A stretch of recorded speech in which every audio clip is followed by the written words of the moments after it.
இடையூறத்தான் நீங்க சந்திப்பீங்க. இதே இன்னலத்தை தான் சந்திப்பீங்க.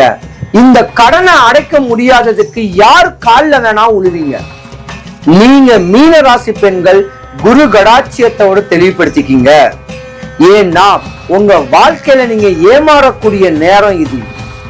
சீக்கிரத்துல கல்யாணம் காட்சி முடிக்காதவங்களுக்கு சீக்கிரம் கல்யாணம் முடிச்சிருங்க. காலதாமதமா கல்யாணங்கள் நடக்காம இருந்துச்சுன்னா கல்யாணம் ஆகி டைவர்ஸ் ஆன ஒரு ஆண் மூலியமா தான் உங்களுக்கு கல்யாணம் நடக்கும். ஏமாந்துருவீங்க, ஏமாற்றப்படுவீங்க. உங்க வாழ்க்கை மேன்மடையக்கூடிய தன்மத்தை தெளிவு பண்ணிக்கிங்க. மீனராசி பெண்கள் வாழ்க்கையில ஏமாறக்கூடிய ஒரு பெண்கள். நீங்க லைஃப்ல ஜெயிக்கலாம், இல்லைன்னா உங்களையே மாற்றிக்கணும்னு சொல்லக்கூடிய எண்ணங்கள் வரும். பல சட்ட சிக்கல்களை நீங்க சந்திப்பீங்க. பல சிறைவாசமே போகக்கூடிய ஒரு பிரச்சனைக்கும் ஆள்படக்கூடிய நேரம் இந்த வருடம். ராசியில இந்த ராகு பகவான் எனக்கு நஷ்டத்தை கொடுத்துட்டாரு, கஷ்டத்தை கொடுத்தாரு, அவமானம் அவப்பேரை கொடுத்தாரு, பல சிக்கல்களை கொடுத்துட்டாரு, பொருளாதாரத்தை எனக்கு பின்னடைவை ஏற்படுத்தி கொடுத்துட்டாரு. அதனால வாழ்க்கையில பொன்னான நாள் மண்ணான நாள் அமையக்கூடிய தருணம். சிவாய நம. எல்லா உலகங்களுக்கும் தலைவனே, காரண ரகிதனே, என் எண்ணற்கு அரியவனே, முழு மங்கள ஸ்ரூபியே, தானுவே, பரம ஆனந்த ரகிதனே, ஈஸ்வரனே, எங்கள் தலைவனே, உமக்கு ஜெயம் உண்டாகுக. சிவாய நம. வணக்கம். நான் உங்க ஜோதிடர் Karuppasamy, KGF. Game changer TV சேனலை பார்த்துக்கிட்டு இருக்கிற அனைவருக்கும் வணக்கங்க. மேச ராசி முதல் மீன ராசி வரைக்கும் 12 ராசிக்காரர்களுடைய பெண்களுடைய தன்மை, அவங்க குணாதிசைகள் எப்படி இருக்கும், அவங்களுடைய வாழ்க்கை நிலவரங்கள் எப்படி இருக்கும், 15 வயசுல இருந்து 60 வயசு வரைக்கும் உங்க வாழ்க்கையில நடக்கக்கூடிய தன்மைகள், யோகங்கள், விரயங்கள், நஷ்டங்கள், கஷ்டங்கள், அவமானம், அவப்பேர்கள், இன்னும் உங்க வாழ்க்கையில சிறப்பா இருக்கிறதுக்கு உண்டான சூட்சமமான வழிமுறைகள். 60 வயசு வரைக்கும் நீங்க எப்படி இருக்க போறீங்க? பொதுவா மேச ராசியில உள்ள ராசிக்காரர்களுடைய பெற்றோர்கள் ஒரு 25 வயசு வரைக்கும் மேச ராசிக்காரர்களுடைய தன்மையை அவங்களை எப்படி நீங்க பாதுகாக்கணும்? 25 வயசுக்கு மேல மேச ராசிக்காரர்களுடைய தன்மைகள் எப்படி இருக்கும்? அவங்க வாழ்க்கை நெறிமுறைகள் எதெல்லாம் கடைபிடிக்கணும்? எங்கெங்க எந்தெந்த வயசுல ஏமாறுவாங்க, எந்த வயசுல உச்ச நிலைமை அடைவாங்க, அவங்களுடைய ஆசைகள் தேவைகள் பூர்த்தி ஆவதற்கு மேச ராசி முதல் மீன ராசி வரை உள்ள பெண்களுடைய குணாதிசயங்கள், அவங்களுடைய தன்மைகள் எப்படி இருக்கும், அவங்க எதை பத்திலாம் சிந்திப்பாங்க, என்னென்ன காரியங்களுக்கெல்லாம் தலையிடுவாங்க, அவங்களுடைய வாழ்க்கை நெறிமுறைகள், அவங்களுடைய தன்மைகள் மேசம் முதல் மீன ராசி வரைக்கும் அவங்க இடப்படக்கூடிய இந்த இடையூறுகள்லாம் என்னென்ன இடையூறுகள் அடைவாங்க, எந்த வயசுல மேன்மை அடைகிற மாதிரியான ஒரு அமைப்பு கிடைக்கும் அவங்களுக்கு, எந்த வயசுல கல்யாணம் ஆகும், எந்த வயசுல குழந்தை பெறுவாங்க, எந்த வயசுல அவங்க வாழ்க்கைய தன்மைய ஒரு வீடு வாசலோட தெளிவாகக்கூடிய தன்மைகளை நான் சொல்ல போறேன். யாருமே சொல்லாத ஒரு சூட்சமமான வழிமுறைகள் பெண்களுக்கு பிரத்யேகமா. உங்க பெண்கள் நீங்க இந்த தெளிவான வழிமுறைகளை தெளிவுபடுத்திக்கிட்டீங்கன்னா உங்க வாழ்க்கை சக்சஸ். இந்த 12 ராசிக்காரர்களும் சென்னை வடபழனி முருகன் கோவிலுக்கு ஏதாவது ஒரு நாள் செவ்வாய்க்கிழமை, அது காலையிலேயோ சாயந்தரமோ, 1 கிலோ முழு நெல்லிக்காய் வாங்கி சாமியை நல்லா பார்த்துட்டு, இனி வரும் காலங்கள் இந்த வருடம் எங்க வாழ்க்கையில மேன்மை அடையணும் அப்படின்னு சாமியை பார்த்துட்டு அந்த நெல்லிக்காவை பிரகாரம் சுத்தி வரவங்க கிட்ட ஒன்று கொடுத்து வந்தீங்கன்னாலும் நீங்க யோகாதிபதியா ஆவீங்க. இது ஒரு சூட்சமமான வழிபாடு. மேசம் முதல் மீன ராசி வரைக்கும் பெண்களுக்கு உண்டான பதிவு.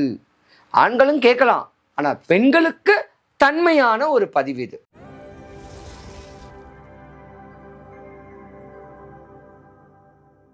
மீனராசி, மீனராசிக்கு அதிபதி குரு பகவான். மீனராசியில 3 நட்சத்திர பாதங்கள் பலமாவே இருக்கு. பூரட்டாதி, உத்திரட்டாதி, ரேவதி. குரு, சனி பகவான், புதன் பகவான். அப்ப மீனராசியில பொதுவா பாத்தீங்கன்னா டாக்டர் நிறைய இருப்பீங்க. லா படிச்ச அட்வொகேட் இருப்பீங்க, LLB படிச்ச அட்வொகேட் இருப்பீங்க. கலைத்துறையில பிரகாசிக்கக்கூடிய ஒரு தன்மை உடையவங்களும் நீங்க தான். ஆனா சிறு வயசுலயே இந்த இன்ஸ்டாகிராம், பேஸ்புக், ட்விட்டரு இதெல்லாம் முகம் மலர்ச்சிக்கூடிய சின்ன சின்ன சின்ன ரோல்ல நடிக்கக்கூடிய தன்மையும் நீங்க தான். முக மலர்ச்சியில அனைவர்த்தையும் சகஜமா பழகக்கூடிய தன்மையில நீங்க தான் உங்க வாழ்க்கையில தெளிவா இருக்கக்கூடிய நேரம் உண்டு. மீன ராசிக்காரர்களுடைய குழந்தைங்க, அதாவது ஒரு 15 வயசுல இருந்து ஒரு காலேஜ் படிச்சு ஒரு டாக்டர் ஆகக்கூடிய வயசு வரைக்கும், ஒரு 25 வயசு வரைக்கும் மீன ராசிக்காரர்களுடைய பெற்றோர்கள் தாம் பிள்ளைய எப்படியாவது பெரிய லெவலுக்கு படிக்க வைக்கணும் அப்படின்னு கடனை உடனே வாங்கி கல்லு மண்ணை வித்தாது, நகை நட்டு வீட்டை வித்தாது படிக்க வைப்பீங்க. அவங்களும் படிச்சிருவீங்க. படிச்சு வந்த உடனே அந்த பிள்ளைகளுக்கு ஒரு கல்யாணம் காட்சி பண்ணு சொல்லக்கூடிய ஆதங்கத்துல உங்களுக்கு பொருளாதார பின்னணி ஏற்படும். இந்த மாதிரி தருணமும் மீன ராசியில உள்ள பெண்களுக்கு நடக்கும். ஆனா இதுக்கு இடையில ஏதாவது ஒரு ஆண் கிட்ட நீங்க ஏமாந்திருந்தீங்கன்னா உங்க வாழ்க்கை கோழி முட்டை.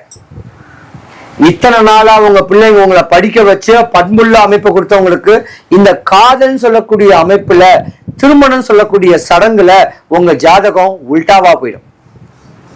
இடையூறத்தான் நீங்க சந்திப்பீங்க, இதே இன்னலத்தை தான் சந்திப்பீங்க. இந்த கடனை அடைக்க முடியாததுக்கு யார் காலில் வேணா உழுவீங்க, என்ன தொழில் வேணாம் பண்ணுவீங்க. அப்படியாப்பட்ட ஒரு தருணமும் மீனராசி பெண்களுக்கு உண்டு. நீங்க மீனராசி பெண்கள் குரு கடாட்சியத்தோட தெளிவுபடுத்திக்கிங்க. ஏன்னா உங்க வாழ்க்கையில நீங்க ஏமாறக்கூடிய நேரம் இது. சீக்கிரத்துல கல்யாணம் காட்சி முடிக்காதவங்களுக்கு சீக்கிரம் கல்யாணம் முடிச்சிருங்க.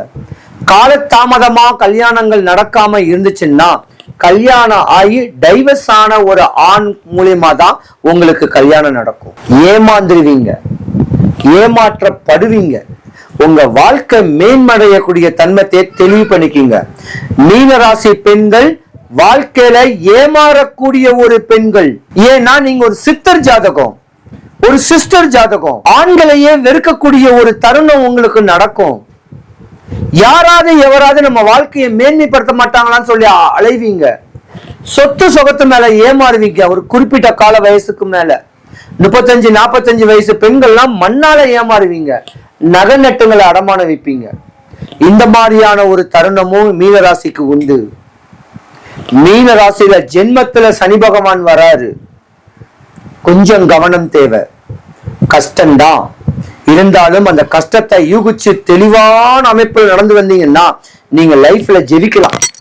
இல்லைன்னா உங்களையே மாற்றிக்கணும்னு சொல்லக்கூடிய எண்ணங்கள் வரும். பல சட்ட சிக்கல்களை நீங்க சந்திப்பீங்க. பல சிறைவாசமே போகக்கூடிய ஒரு பிரச்சனைக்கும் ஆள்படக்கூடிய நேரம் இந்த வருடம். கவனம் தேவை. ஏமாத்தணும்னு நினைச்சீங்கன்னா ஏமாறுவீங்க. ஏமாந்திருந்தீங்கன்னா அந்த ஏமாற்றத்துக்கு பிராய்த்தமா பல லட்சம் பல கோடி கிடைச்சாலும் அதை சரி பண்ணிக்கிட்டு ஆன்மீக தொடர்புல இருப்பீங்க. 2025க்கு முன்ன வரைக்கும் உங்களுக்கு சூனியமே பண்ணுவாங்க. உங்க வாழ்க்கை தரத்தை பார்த்து, உங்க வாழ்க்கை நிறவரத்தை பார்த்து, உங்களுடைய அமைப்பை பார்த்து அந்த சூனியெல்லாம் விலகணும்னா நீங்க தான் ஒரு நாகம் பிரதிஷ்டை பண்ணணும். ஆணும் பெண்ணும் பின்னிக்கக்கூடிய ஒரு நாகக்கல்ல ஏதாவது ஒரு கோயில பண்ணுங்க. உங்க ஊர்ல ஒரு கோயில பண்ணுங்க. இல்ல நல்ல ஜோதிடத்தை போயிட்டு உங்க ஜாதகத்தை கொடுத்து, எனக்கு ராசிக்கு 12ஆம் இடத்துல ராகு பகவான் வந்துட்டாரு, ராசியில இந்த ராகு பகவான் எனக்கு நஷ்டத்தை கொடுத்துட்டாரு, கஷ்டத்தை கொடுத்தாரு, அவமானம் அவப்பேரை கொடுத்தாரு, பல சிக்கல்களை கொடுத்துட்டாரு, பொருளாதாரத்தை எனக்கு பின்னடைவை ஏற்படுத்தி கொடுத்துட்டாரு, அதனால நான் ஒரு நாக பிரதிஷ்டை பண்றேன்னு சொல்லி ஒரு பிரதிஷ்டை பண்ணுங்க. ஏன்னா உங்க உடலுக்கு உங்களுக்கு தீங்கு விளைவிக்கக்கூடிய தருணம் எதிரியாள்கள் உங்களுக்கு பண்ணிக்கிட்டு இருப்பாங்க. யாரா இருந்தாலும் சரி, டாக்டரா இருந்தாலும் சரி, கலைத்துறையில பிரகாசிக்கிறவந்தாலும் சரி, இல்ல அட்வொகேட்டா இருந்தாலும் சரி, உங்களுக்கு எதிரி இருக்கத்தான் செய்வாங்க. அவங்கள போக்குறதுக்கு தான் இந்த பிரதிஷ்டை. சின்னதா பண்ணிக்கிங்க. உங்க வாழ்க்கை மேன்மை அடையும். தெளிவான அமைப்பு கிடைக்கும். பல லட்சங்களை இழந்திருக்கீங்க. அந்த இழந்தது மீண்டக்கூடிய ஒரு தருணம். வாழ்க்கையில பொன்னான நாள், மண்ணான நாள் அமையக்கூடிய தருணம். பயப்பட வேண்டாம். இருந்திருந்தாலும் சனி பகவான் சொல்லக்கூடிய நீதிமான் உங்க ஜாதகத்துல உங்க ராசியில பலமா இருக்காரு. ஆன்மீக தோரணையை பிடிச்சுக்குங்க, தெய்வ வழிபாட பிடிங்க. நீங்க தாங்க வடபழனி கோயிலுக்கு போகணும் செவ்வாய்க்கிழமையில. மீன ராசிக்காரங்க வடபழனி கோயிலுக்கு செவ்வாய்க்கிழமை வந்தீங்கன்னா உங்க தேவைகள் ஆசைகள் எல்லாம் பூர்த்தியாகும். மீன ராசி அன்பர்கள் அனைவருக்கும் சுபிக்ஷம், ஐஸ்வர்யம், கடாட்சியம் கிடைக்க வடபழனி ஆண்டவனுடைய அனுகிரகம் பரிபூர்ணமா கிடைக்கட்டும். சிவாய நம.